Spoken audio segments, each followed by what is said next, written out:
Esta es la versión de estudiante. Y como primer mecanismo tenemos el de doble manivela. En el de doble manivela consiste, ¿verdad?, que el eslabón más corto es el que está en la bancada, como podemos ver. Entonces, siempre considerando, ¿verdad?, de eh, que digamos la sumatoria del eslabón más corto con el eslabón más largo, que en este caso sería el eslabón de color negro, eh, sería menor a la suma de los otros dos eslabones. Por lo cual podremos ver un movimiento rotatorio de los dos eslabones que están a- adyacentes a la bancada, como en este caso. Vemos de que la bancada es el eslabón más corto y que su trayectoria serían dos circunferencias conforme lo vamos girando. Y ese sería el doble manivela. Luego iríamos al siguiente sketch, que sería el de manivela balancín. En el de manivela balancín tiene la condición de que el eslabón más corto está adyacente a la bancada, por lo que siempre cumple que la suma del eslabón más corto más la suma del eslabón más largo tiene que ser menor a la suma de los otros dos eslabones. En este caso, el eslabón más corto sería este y el eslabón más largo sería el de color negro. Y nos describiría un movimiento rotatorio a la par del eslabón corto y un movimiento oscilante en la otra parte adyacente del eslabón, a la bancada, como podemos ver en este caso. Está rotando y el otro está oscilando. Más adelante demostraré una aplicación acerca de este tipo de mecanismo. Y este sería el manivela balancín.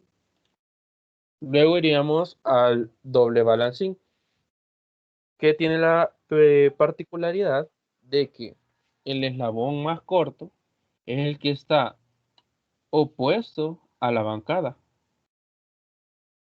y el eslabón más largo eh, puede estar, digamos, en esta parte o en esta parte, conforme de que cumpla, ¿verdad? De que eh,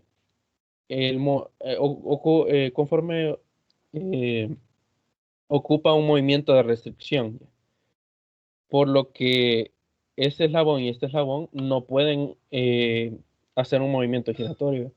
El único que podría hacer un movimiento giratorio es el eslabón más corto, como podemos ver en este caso. Vamos acá, perdón, y ahí vemos que gira. ¿Ve? Por lo que cumple el criterio de que el eslabón más corto va a ser el que va a realizar el giro.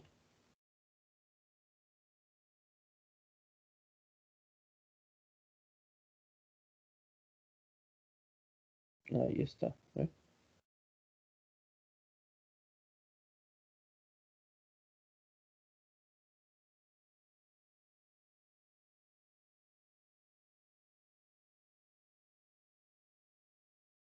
Y los dos eslabones de la esquina serían los que oscilarían. Y este sería el mecanismo doble balancín. El- Ahora iríamos con el mecanismo triple balancín. Este tiene la particularidad de que forma un,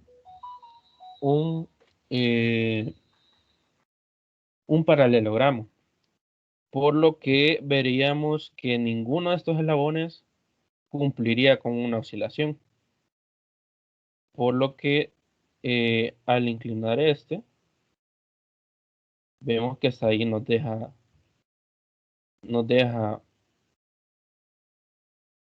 nos deja llegar. Igual en este, hasta ahí.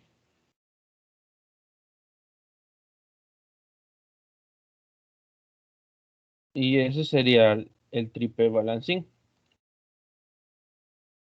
De ahí iríamos con el mecanismo punto de cambio, que este tiene la particularidad de que sus dos eslabones son iguales, dos de sus eslabones son iguales, o la suma, ¿verdad? Del eslabón más corto más el largo, más la suma eh, del eslabón más corto y el eslabón más largo, van a ser igual a la suma de los otros dos eslabones.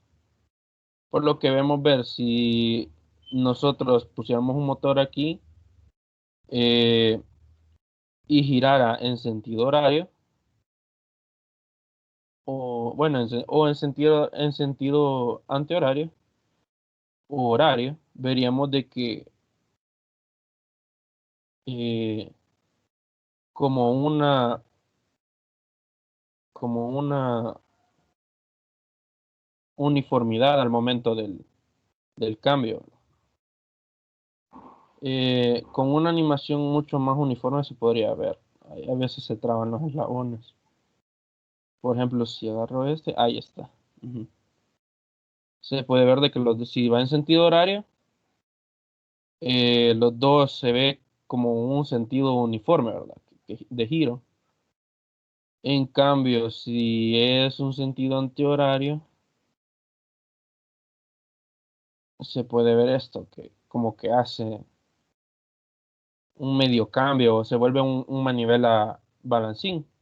Y con el otro se vuelve un movimiento uniforme.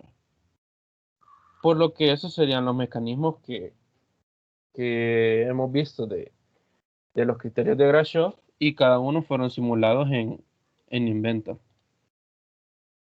Eh, Muchas gracias.